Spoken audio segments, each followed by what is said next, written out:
Now then, Vinyl Monkey here again, back after a 4-week break. I think it's been. I think I might have mentioned, those of you who watch this channel, that I was going in for an operation and stuff, so that all happened, and I'm sort of on the mend, at least from the operation, although there might be a bit more, probably is going to be a bit more to go, I think, in terms of dealing with the underlying problem. But anyway, I'm back. And welcome back anyone who's still watching this channel. I've titled this one the last 3 vinyl records I ever buy ? And I suppose the reason behind that, and I'm not sure really, I'm gonna give this some pondering over the next week or two. And but one of the things is, while I've been laid up over the last few weeks, I've been cataloguing this lot of records. I didn't have any decent sort of written down record of them, so I've been slowly typing them into my laptop and cataloguing them. And what, as I've done that, I've realised how many records there are behind there, and I've got about, I don't know, there's way over 1,000 there, and there's about 2,500 CDs around the house as well. And so you sort of appreciate just how much music and stuff is here. But also I keep coming across records, I think, bloody hell, it's years since I've listened to that. And I just picked out one as an example. This is the James Gang from, was it 1970? It was early 70s anyway, at least, wasn't it? This is Joe Walsh's band. And I thought, bloody hell, I haven't heard this one for years and years, maybe 10 years. And so I put it on, and great cover. There's the band on the back. As I say, Joe Walsh, the sort of main songwriter and singer with the band.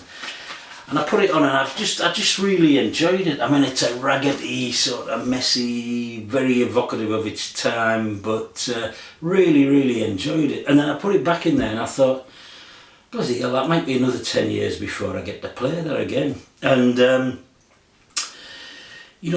is one of the sort of things I'm thinking about, because about 6 or 7 years ago, maybe even 8 years ago, I had a year when I was a bit skint, and I thought, I'm going to put a moratorium on buying albums. I've got to cut my expenditure, so my daily newspaper went, I stopped buying albums.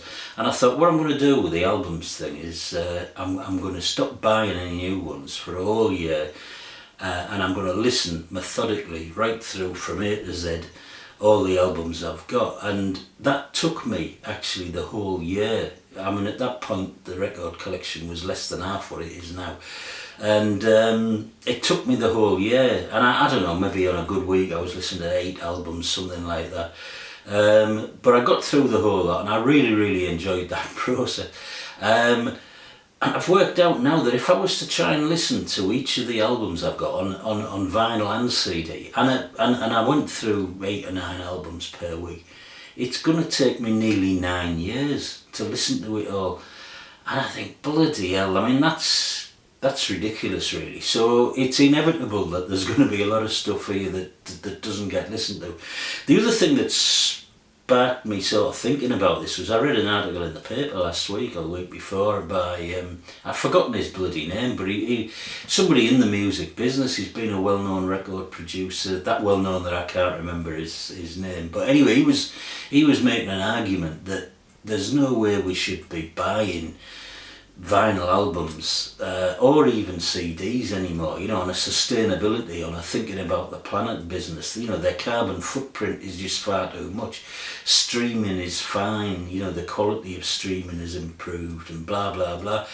And I mean, I can't do streaming, I don't know how to do it, I can't make it sound good, I haven't got the right sort of gear or know-how or anything. So, but it did make me think about this, and I thought, oh, should I just buy old records, recycled records in a sense? Should I not buy new vinyl? I mean, I tend not to buy new vinyl anyway, because my partner, she listens on CD. But anyway, so all these thoughts are sort of conspiring to make me think these may be the last 3 records I ever buy. And they're so random. They are so random. I'm just going to introduce them in a minute. It was a miserable sort of grey, cold, dark morning, nearly the shortest day of the year, just a couple of days ago, and I thought, oh, I need cheering up. I'll go up to one of my favourite record shops. That's RPM up a little former pit village called Wingate, just near where I live, and have a mooch about. And I came up with these 3 fairly random records. So I'll go through them. I'll go through them in alphabetical order. Chronological order. And the first one I picked up was Uriah Heap Salsbury. Now I've only had a chance to give these sort of a listen, maybe in some cases only a listen to one side, but I think this is Uriah Heap's second album. I think Very Heavy, Very Humble, which I've got in there, which I really like. I think that was their first album, but I think that came out possibly in the same year, 1970. There's not actually a date on this cover, but I think it was 1970. This is either their first or second. I think it's their second album.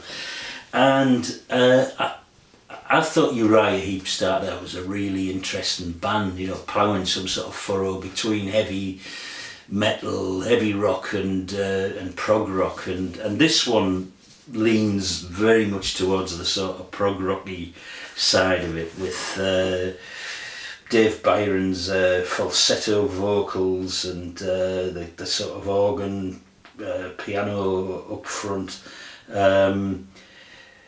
But it's a really interesting album. It's going to need me to give this a bit more listening, which goes back to my previous point. But yeah, the proggy sort of principles, I suppose, epitomised by the side 2, where there's 2 tracks. One's a short one, but the other one's a 16-minute, the title track actually from this, which I only got 5 or 10 minutes into, and some interesting and some sort of orchestration and brass in there as well. So interesting album, Uriah Heap Salsbury, from about 1970. The next one I picked up was Roger Chapman. This is mint. It looks like it's never been played actually when I look at it. This is now it's either Mango Crazy or Mango Crazy, and I picked this up. Family, Roger Chapman obviously was the lead singer with Family earlier in the 70s, and I loved their singles, I loved their performances on Top of the Pops. I really liked sort of Roger Chapman's unique, sort of croaky, wobbly voice, always like that, but I never ever got into the Family's albums. I've got one of them behind me there. I never played. I never, I just, for some reason, they never clicked with me as a sort of album band. And but I have a friend who's a Family stroke Roger Chapman fanatic. He's seen them and followed them all around the country and beyond, I think, right up till recently, and he has everything they've ever recorded, and I'm not sure he's got this one on vinyl. If he hasn't, I'm going to give it to him as a present. But and that's not that I don't like it. This is 1983. It's sort of it suffers from, like a lot of stuff did in the 80s, the sort of production values. I can see out the corner of my eye my postman coming, and there might be a parcel to pick up, so I'll have to abandon this video for 1 minute, but if he knocks at the door, because it's got to be signed for.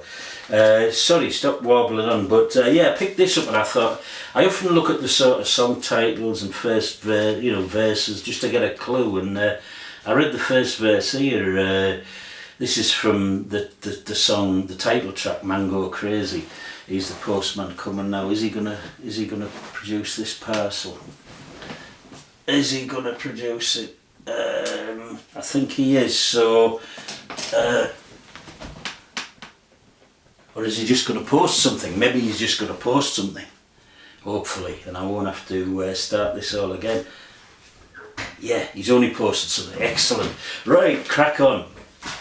So yeah, this is the title track, Mango Crazy, and this is the first verse. Sitting in the park, ready to munch, a tuna fish salad that's ready to crunch, a flock of wild geese overhead in a bunch, that ain't mayonnaise that lands on your lunch.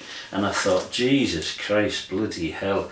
But anyway, I've played the first side. A couple of tracks I really like, particularly the sort of, they're all written by, he's got some cracking musicians on here, by the way, including Jeff White on the guitarist, who later went on to join the sort of later versions of Procol Harum. He's got Boz Burrell on bass. Yeah, there's one penned just by Chapman, Los Dos Baladores, which sounds like a sort of Roger Chapman playing with Ry Cooder, sort of a Spanish sort of feel. It's really, really nice. But anyway, that's Roger Chapman, Mango Crazy from 1983. And then the third one I picked up, I'd never heard of this band at all. This is the Hoodoo Gurus. And there were 3 of their albums in the rack, and they've obviously been put in there recently. And I often wonder when I come across sort of collections of, it's obviously one person's collection, you know, and have they passed on, have they had hard times, you know, why have they disposed of them, what's the sort of story. And I suppose I could have been nosy and asked Mark, who runs the shop, and he probably would have told me, but in some ways I like to just let my imagination run away and invent these stories. But anyway, the Hoodoo Gurus, yeah, these are an Australian band. I think they're from Perth, and they sort of formed in the late 70s, early 80s. This is 1985. This is Mars Need Guitars, and I picked this one because of that title, really. I just think it's very apt, what with all the nonsense that Musk's coming out with lately, you know, about colonising Mars and all the rest of it. And yeah, if we do, it sure will need guitars. But really impressed with this on first listen. I must admit, I haven't sort of sit and really listened to the lyrics, but the feel of it, it's just sort of fairly light, it's sort of poppy punky stuff. It's almost a little bit like some of the sort of light Americana stuff that was coming out in the 80s, but obviously not with a country feel, but with a more poppy feel. But really nice. I'm tempted to go back up to that shop and pick the other 2 up, but I'm going to give this another good listen over the next couple of days. But first listen, very impressed, right up my street. The Hoodoo Gurus, Mars Needs Guitars from 1985.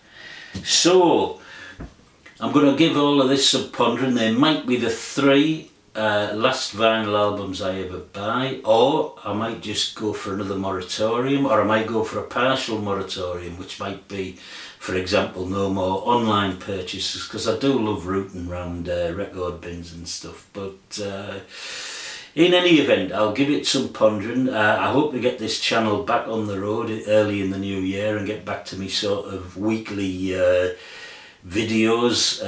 Hopefully some of you have stuck with me and haven't forgotten about the old vinyl monkey. And for any of you who don't realise, coming up in a couple of days time, on Monday actually, it will be, of course, Christmas. So I'll just sign out with this little tune and wish everybody all the very best, and see you in 2024. Here comes Santa Claus, right down Santa Claus Lane. Yeah. Vixen and Blitzen and old as reindeer, pulling on the reins. Bells are ringing, children singing, all is merry and bright.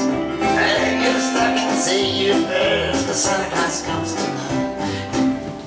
Bye.